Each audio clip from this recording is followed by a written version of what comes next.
Hello guys, hello YouTube, hello people all around the beautiful world. I have a story to tell you guys. I have a story to tell you guys. This caught me off guard. This never happens to me. I could never have imagined such a thing, right? I have a story to tell you guys. But before I can go any further, ladies and gentlemen, people all around the beautiful world, brothers, sisters, sorry, lost my concentration there for a second. Brothers, sisters, people watching this right now, hit the subscribe button, help me grow my channel. But back to the story. So I have a story to tell you people, right? This I could not have imagined this, guys. This never happens to me. This was the last thing I would think would happen to me, but it happened to me anyways. And so here I am, minding my own business. I'm at work. I've got my work uniform on, so I'm at work, but I'm minding my own business, going about my deliveries. And I pull up to my destination, pull up to my the house that I'm supposed to deliver to. Everything seems okay. It's a quiet suburban neighborhood, working class neighborhood. Nothing wrong. Nobody's about. It's a warm day today, guys. It is absolutely hot, so everybody's relaxed. But I pull up to this house. Everything seems okay. I look left and right. Nothing's happening. There's a few cars driving by, and there's a guy who's delivering lift notes or something. I don't know. He's got like a questionnaire that he's going around asking people from door to door. But this is normal for me. I see this on a weekly basis, so it's not abnormal. But I look down for a second to get my paperwork to ensure that I've arrived in the correct place and I've got everything that I need. I look down, then I look back up. And in the far distance, right at the end of the street or the start of the street, there is a gentleman. Now this gentleman, right, this fella, this dude, this man, this elderly man, this guy, this man, he's very peculiar, very strange, because he's not just walking on the pavement or on the path. He's not walking. He's walking my direction. He's come around the corner and he's walking my direction.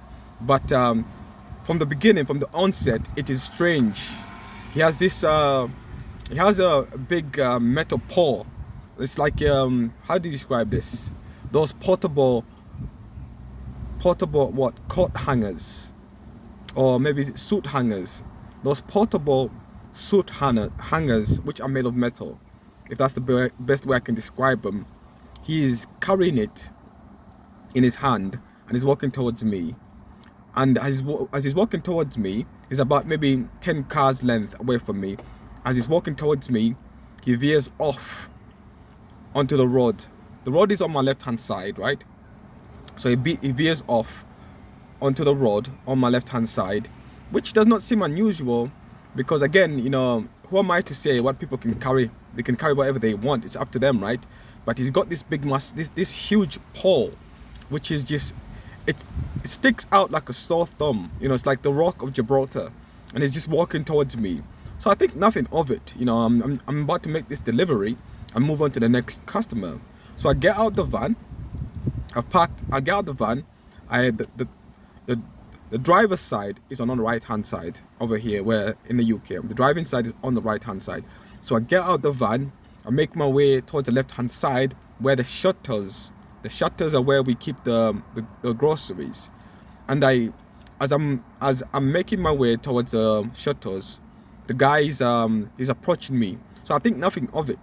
There's been many times, many situations where I am unloading groceries and people are walking past me, no problem. So I don't think nothing of it. I think it's just a normal interaction.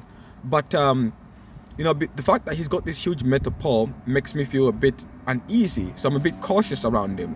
You've got to be cautious, guys. This job, it's one of those things. You've got to be cautious. And for those of you who do not know, I deliver groceries.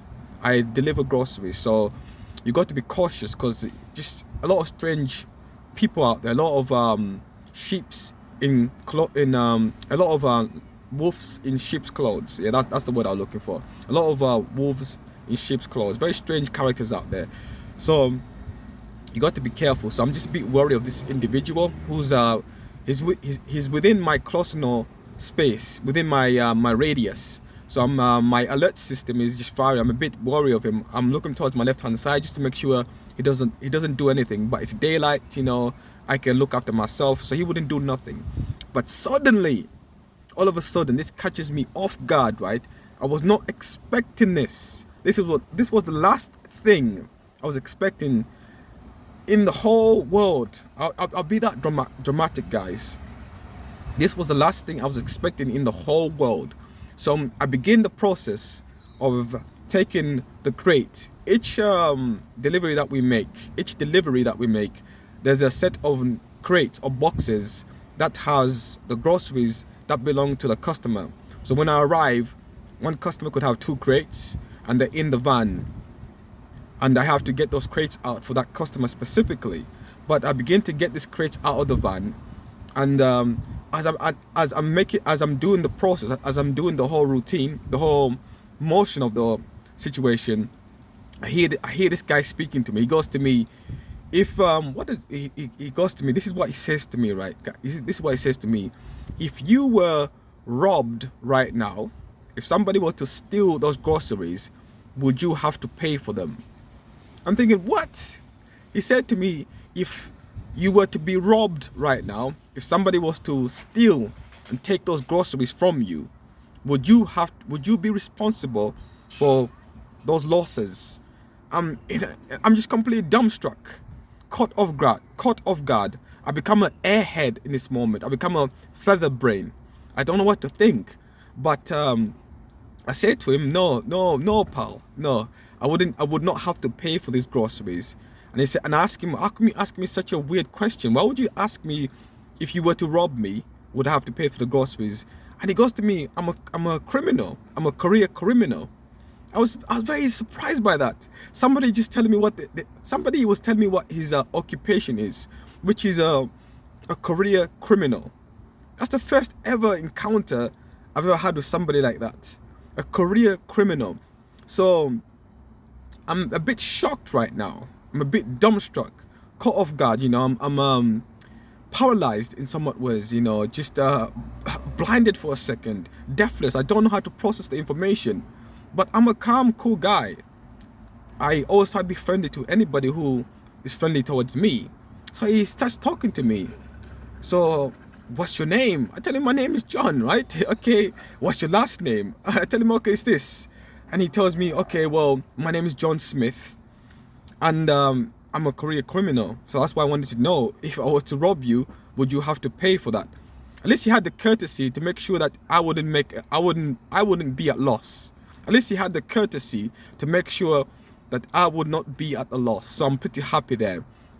So he shakes my hand, he picks up his contraption, and he makes his way. He starts making it. It goes on his way, and as he's going, he says to me, "Next time you see me, John, make sure you say hi to me. Are you gonna say hi to me?" Something like that. He was quite far away, but I was just paralyzed by this guy. He was still charismatic in his intimidation, in other words, which is okay, but that caught me off guard because I didn't know how to react at first. But then as I'm thinking about it, I became a bit, I'm a bit unsettled, a bit uneasy. But then I realized, you know what, he's 60 something years old. He told me his age. He was 61 years old. He's a career criminal. The word just, oh geez, he's a career criminal. He's a career criminal, and he was just interested, I suppose. I didn't really think much of it after that. But yeah, guys, that's my story. So I hope you enjoy that. Right now I'm at work. It's hot. It is hot. I'm telling you, it's like the surface of the sun. And I'm just here on a break, and I thought I'd share that with you guys. So yeah, that's what's happened to me so far. Interesting shift so far. This stuff never happens to me. But prayer, guys, pray. If you ever lost, if you ever feel scared, if you ever feel as if you are carrying the weight of the world on your shoulders, prayer. I've got to end off my vlogs the right way because I'm a spiritual guy, and prayer has helped me so much, and prayer will help you, beloved one. Hit that subscribe button. I hope that was clear. I'm trying to be perfecto in this, but we've got to get better at this. So hit that subscribe button. We'll see you in the next one. Anyways, peace out, man. Peace.